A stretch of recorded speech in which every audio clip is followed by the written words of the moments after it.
Social media पर नफरत आमेज तकारीर के हवाले से चल रहे तनाज़े के दरमियान दिल्ली असम्बली की अमन व अमान और हम आहंगी कमेटी ने फेसबुक इंडिया के वाइस प्रेसिडेंट और मैनेजिंग डायरेक्टर अजीत मोहन को तलब किया है। कमेटी ने हिंदुस्तान में फेसबुक के आला ओहदेदार को 15 सितंबर को पेश होने का हुक्म दिया है। ख्याल रहे कि दिल्ली असम्बली की अमन व अमान और हम आहंगी कमेटी के सरबराह राघव चड्ढा है और कमेटी फेसबुक के दिल्ली फसादात में किरदार की जाँच कर रही है। फेसबुक के सवालों के दायरे में आने के बाद अजीत मोहन को समन भेजा गया है।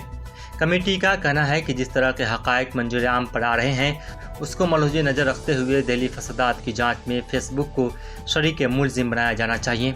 सरपसंदों की तरफ से फेसबुक को फसादात भड़काने में आलाकार की तरह इस्तेमाल करने के इल्ज़ामात पर सवालों के जवाब देने के लिए फेसबुक इंडिया के वाइस प्रेसिडेंट को तलब किया गया है।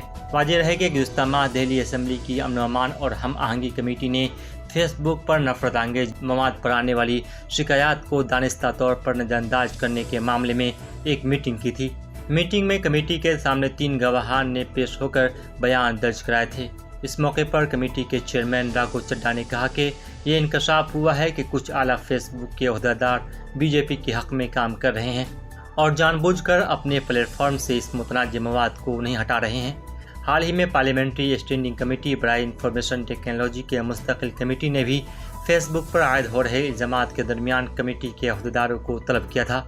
इस कमेटी के चेयरमैन कांग्रेस के रुकने पार्लियामेंट शशि थरूर हैं। Bureau report, mirror times.